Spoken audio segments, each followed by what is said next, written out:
Top quality और consistent performance के लिए सिर्फ सिल्वर पंप्स। टॉप क्वालिटी और कंसिस्टेंट परफॉर्मेंस के लिए सिर्फ सिल्वर पंप्स, नाम याद रखना। आपल्यासोबत खासदार बजरंग सोनवणे आहेत। बाबा काय सांगाल, खरं तर एकच मागणी जाहीरपणे मान्य झाली, मात्र 6 मागण्या अजूनही संभ्रम नाही, आंदोलन स्थगित झाले। बघा, ही घटना बीड जिल्ह्यासाठी दुर्दैवी आहे।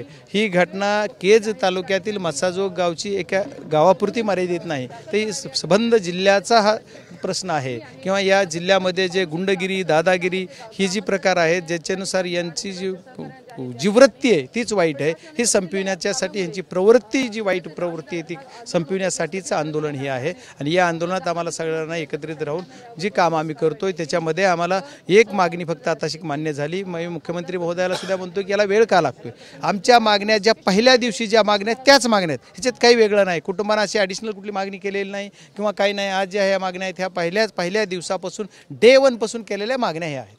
ॲडव्होकेट उज्ज्वल निकम यांची विशेष सरकारी वकील म्हणून नियुक्ती करण्यात आली, कसं बघताय? नाही, ठीक आहे ना, आता ते एक चांगले नामांकित वकील आहेत। या प्रकरणामध्ये त्यांची नियुक्ती शासनाने केली, शासनाच्या बाजूने ते राहतील। पण आम्ही फिर्यादी म्हणून जरी आम्ही ही आहे तर फिर्यादी म्हणून आम्ही सतीश माने शिंदे यांना देणार आहोत। संसदेच्या अधिवेशनात पुन्हा हा मुद्दा चर्चेला येणार आहे का? 100% जर तोपर्यंत SP-नी व्यवस्थित कारवाई नाही केली तर येणाऱ्या संसदेचं अधिवेशन 10 तारखेपासून आहे। फर्स्ट डेला आम्ही औचित्याचा मुद्दा उपस्थित करणार। बाबा, तुम्ही एक घटनाक्रम आता सांगितला, 29 मे, 29 नोव्हेंबर, 6 डिसेंबर, 11 डिसेंबर यावर जे SP-ना तुम्ही लेखी पत्र दिले, नेमका हा घटनाक्रम याची तपास होणं का गरजेचं आहे? नाही, याचा तपास होणं नाही, घटनाक्रम याच्यासाठी याचा मूळ काय आहे, हा मर्डर जी झाला याचा जर पहिली घटना तुम्हाला सांगतो 29 मेला जो गुन्हा खंडणीचा झाला होता, त्या 29 मेच्या खंडणीच्या गुन्ह्यामध्ये जो दुसरा आरोपी म्हणून जो लिहिला आहे त्या आरोपीला जर पकडला असता तर पुढचा गुन्हा घडला नसता। ठीक आहे, त्याच्या पुढचा तो जे नसता झाला तरी त्याच्यानंतर जो 29 नोव्हेंबरला जे खंडणी मागितली गेली, 29 नोव्हेंबरला खंडणी मागितली म्हणून 11 डिसेंबरला गुन्हा दाखल करून घेतला, तो जर 29 नोव्हेंबरला झाला असता तर 6 डिसेंबरचा प्रकार घडलाच नसता।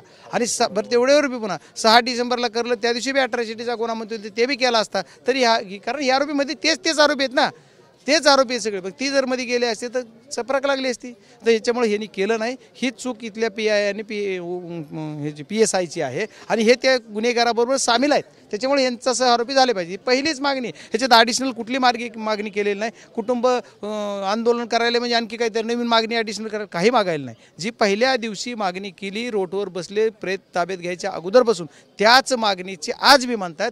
आणि ह्या जर 4-5 मागण्या छोट्या आहेत, मुख्यमंत्र्यांनी जर लक्ष घातलं ना 5 मिनिटात होतात फक्त 5। हे जर 5 मिनिटं आम्हाला दिले, त्यांच्याकडे जर वेळ असेल आमच्या कुटुंबासाठी न्याय देण्यासाठी, तर मुख्यमंत्र्यांनी फक्त 5 मिनिट आमच्या कुटुंबाला द्यावे, ह्या सगळ्या मान्य होतात। कारण ह्या जी याच्या अगोदरचे CDR तपासा तुम्ही सांगा ना, तपासले आम्ही, पण ही चूक आहे तुम्ही म्हणता, ते आरोप चुकीचा आहे म्हणा, त्याच्यात कुठंतरी तपासात म्हणा, तुमच्या तपासात येऊ द्या ना। मग हे पुरावे नष्ट करायचं काम जर ह्यांनी केलं असेल, CID-कडे द्यायच्या आत प्रोग्राम ज्या दिवशी CID-कडे हा दिला गुन्हा त्याच्या अगोदर पुरावे नष्ट करण्यासाठी जर मदत केली असेल, इतर आता तेच अधिकारी SP म्हणतात की माझे अधिकारी आहेत। अहो, तुमचे अधिकारी असतील पण आमचे दुश्मन झालेत ना। तुमचे अधिकारी म्हणून तुम्हाला वाटत नाही माझे अधिकारी मी आल्यापासून चांगले, मी मालक चांगला आहे आता, की माझे सगळे खालचे अधिकारी चांगले झालेत। ही वृत्ती बदलत नाही आहे। यांना गुन्हेगारी प्रवृत्तीमधून यांना पैसा मिळत होता आणि या पैशामुळे आता इथं DYSP आमचे, या DYSP सगळ्यांचा कुणाचाच भरोसा नाही, मग त्यांनाच कशाला इथं पाठवता परत। इथं महाजन होते तेच आहेत सगळे, मग हे अवैध धंदे करा काय करा, हे जे सगळे धंदे करतात या लोकांना कुठंतरी चपराक झाली पाहिजे, यांच्या कुठंतरी बदल्या झाल्या पाहिजेत। मुख्यमंत्री महोदयांनी 5 मिनिटात बदल्या गेल्या पाहिजे त्यांच्या, इथंच करा, नाही करायचे ना बाहेर। बीडमधले कमीत कमी अधिकारी ह्या पोलिसांना त्या पोलिसांना टाका। आज त्या दहीपळ्याच्या नावाने एवढं वरडतोय, मागच्या लोकसभेच्या निवडणुकीपासून त्याला काय साधा काहीच नाही। म्हणजे असे प्रकार, तो एक तर मला चड्डीच काढतो खासदाराची, आता बघायला वाट कधी येतोय, आणखी तर काय नाही आला, मग आता कधी काय करणार काय माहिती। तात्पुरत्या स्वरूपाचे आंदोलन स्थगित करण्यात आले, वाटतं का येत्या काळात हे मागण्या मान्य नाही? मला आज SP-च्या बोलण्याहून असं वाटतंय की SP साहेब याच्यात लक्ष घालतील आणि यांनाही शेवटची संधी आहे। यांनी ज्या गोष्टी करायच्या त्यासाठी यांना शेवटची संधी आहे, यांनी करावा असं मला वाटतंय। जर यांनी नाही केलं तर त्याच्यानंतर पुढची दिशा काय असेल ते आम्ही सांगू। बरं, गावकऱ्यांना असं वाटतं की आंदोलन केली, कारवाई केली जाते, आजही तीच परिस्थिती पाहायला मिळाली। जरी गावकऱ्यांना तसं वाटतंय त्याच्यात काही वावगं नाही किंवा चुकीचं नाहीये, गावकऱ्यांचं बरोबर आहे ना, गावकऱ्यांचं बरोबर आहे ना।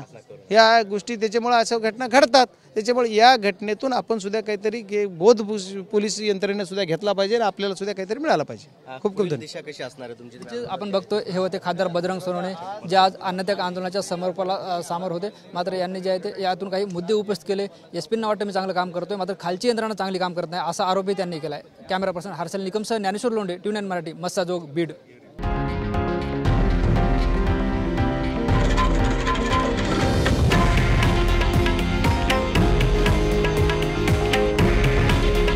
हे आहे देशातील नंबर 1 न्यूज नेटवर्क आणि आपण पाहत आहात TV9 मराठी. काळजी तुमची, हित महाराष्ट्राचं.